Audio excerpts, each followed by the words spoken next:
میرا اللہ بڑا کریم ہے، اے میری ماں ایک کام کر، تو میری ماں ہے، میں تجھے اللہ کی قسم دے کر کہتا ہوں میرے گلے میں رسی ڈال، میرے گلے میں رسی ڈال اور مجھے گھر کے چاروں کونے میں گھسیٹ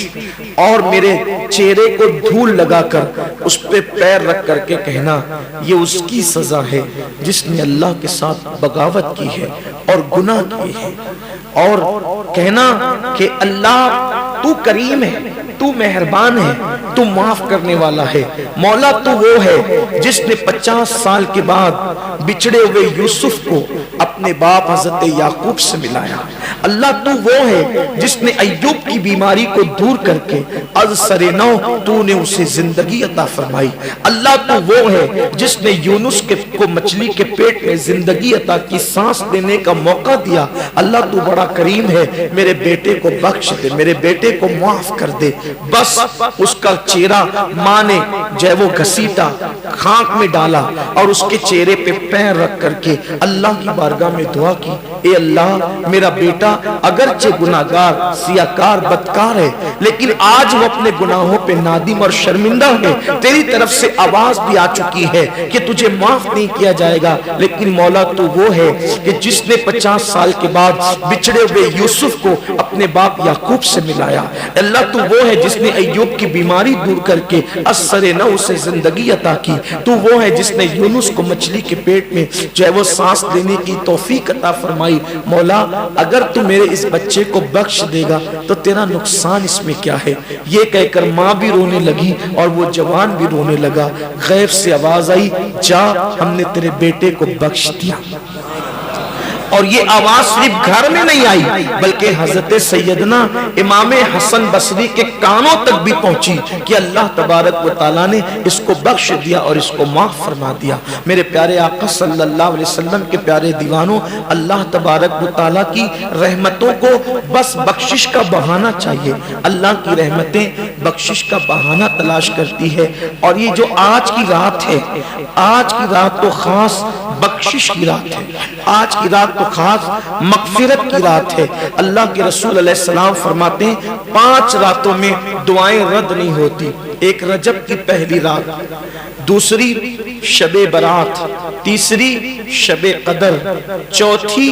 عرفہ کی شب یعنی حاجی جس دن حج کے میدان میں ہونے والے ہوتے ہیں اس سے پہلے عرفہ کی شب، اور 5ویں عید الفطر کی شب۔ یہ 5 راتوں میں اللہ کے رسول نے ضمانت دی ہے کہ جو بھی دعا کی جاتی ہے اللہ تبارک و تعالیٰ قبول فرماتا ہے، اور شب برات کے لیے اللہ کے رسول فرماتے ہیں کہ ہر مسلمان کو، ہر مومن کو بخش دیا جاتا ہے سوائے اس کو جس کے دل میں کسی مسلمان کے لیے کینہ ہو۔ زندگی کا کوئی بھروسہ نہیں ہے، ہم ہر سال جمع ہوتے ہیں، توبہ کرتے ہیں، لیکن میری گزارش یہی ہے کہ ہم کبھی ایسی بھی توبہ کریں کہ اس توبہ کے بعد پھر ہماری زندگی میں گناہ نہ ہو، اس توبہ کے بعد پھر ہماری زندگی میں 5 وقتہ نماز ہو، ایسی توبہ ہو جس توبہ کے بعد پھر چہرے سے داڑیاں نکال کے گٹروں میں نہ پھینکے، ایسی توبہ ہو جس توبہ کے بعد ہم جھوٹ کو ترک کر دیں، ایسی توبہ ہو اس توبہ کے بعد پھر ہم کسی پہ ظلم کرنا بند کر دیں،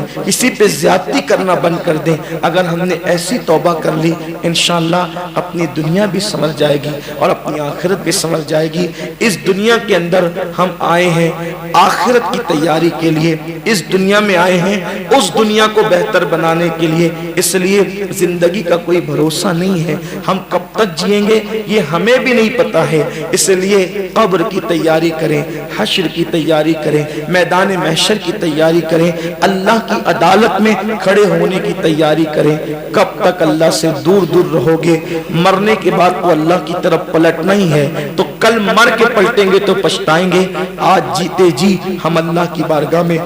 پلٹیں، اللہ رب العزت کو منائیں، اللہ کو راضی کریں۔ ایک بزرگ اکثر قوم سے فرماتے تھے اے لوگو اللہ سے صلح کر لو، اے لوگو اللہ سے صلح کر لو، اے لوگو اللہ سے صلح کر لو، اور جب قبرستان جاتے تھے تو قبر والوں کے متعلق کہتے تھے اے اللہ ان سے صلح کر لے، اے اللہ ان سے صلح کر لے۔ کسی نے کہا حضرت آپ کی بولی بدل کیوں جاتی ہے؟ بزرگ فرماتے ہیں جب تک انسان زندہ ہوتا ہے اللہ اللہ اس کو معاف کرنے کے لیے تیار ہوتا ہے، مگر بندہ اللہ سے معافی نہیں مانگتا، اور جب وہ مر کر عذاب میں گرفتار ہو جاتا ہے اب وہ معافی مانگتا ہے، لیکن اللہ اس کے لیے توبہ کا دروازہ بند کر دیتا ہے۔ موت کی آخری ہچکی توبہ کا دروازہ بند کر دیتی ہے۔ اس سے پہلے کہ موت کی آخری ہچکی آئے اور ہم پہ توبہ کا دروازہ بند ہو جائے، ہم اللہ کی بارگاہ میں توبہ کر لیں، اور جوانی کی توبہ اللہ کو بہت پسند ہے۔ حدیث پاک میں آتا ہے جب کوئی جوان توبہ کرتا ہے تو اللہ تعالیٰ فرشتوں سے کہتا ہے نور کی قندیل جلاؤ۔ جب وہ نور کی قندیل جلاتے ہیں تو دوسرے فرشتے کہتے ہیں یہ نور کی قندیل کیوں جلی ہے؟ تو فرشتے جواب دیتے ہیں آج ایک جوان نے توبہ کر کے اللہ کی طرف پلٹ گیا ہے، اس کی خوشی میں یہ نور کی قندیل روشن کی گئی ہے۔ تو ہم اللہ نے ہمیں طاقت دی، جوانی دی، آئے ہم سب اللہ کی بارگاہ میں سچی توبہ کریں۔